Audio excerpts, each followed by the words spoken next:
This hits us all right at home. How much are you paying for gas and groceries? A lot of folks had to really rethink their budget as inflation caused consumer prices to rise. But now, are we turning a corner? Well, President Biden thinks so. He tweeted, July's 0% inflation and last week's booming jobs report underscore the kind of economy we're building, an economy that works for everyone. But did we really see 0% inflation in July? Casey Decker verifies. We went to the Bureau of Labor Statistics and the Federal Reserve. Inflation is just a measure of how much prices are increasing.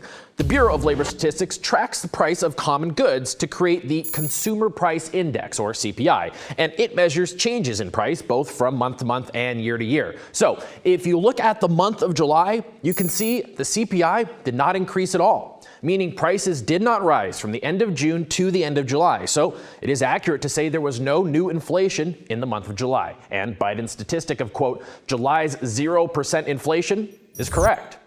But if you compare prices in July 2022 to July 2021, you'll see they increased 8.5%.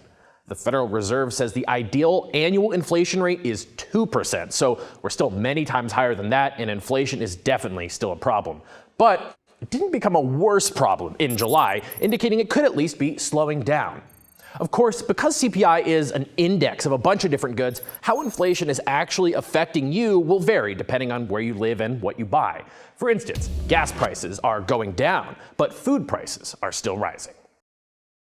The National Retail Federation says inflation is expected to add about 40% increase to school supplies this year. The first day of school, of course, is less than 2 weeks away for most of the students in the Triad's two largest districts. Experts say don't expect school supplies, the price of them, to go down before then. Definitely want to recommend shop early. The National Retail Federation says most families will spend around $9,000 this year, and that's more than just, of course, the pens and the pencils and the notepads. It includes all kinds of things like clothes and big ticket items like calculators or computers. Experts say you should be okay to buy the small stuff in person, but for items like the backpacks themselves, clothing, laptops especially, you definitely want to shop online. Online can offer deals, but beware of those pop-up ads on social media, which are often placed there by scammers. If it's a site you've never heard of before or the prices are way lower than the other sites, what I want you to do is Google the name of the company with the word scam in that search bar to see if there are any reports of it being a fake website or just a bad business.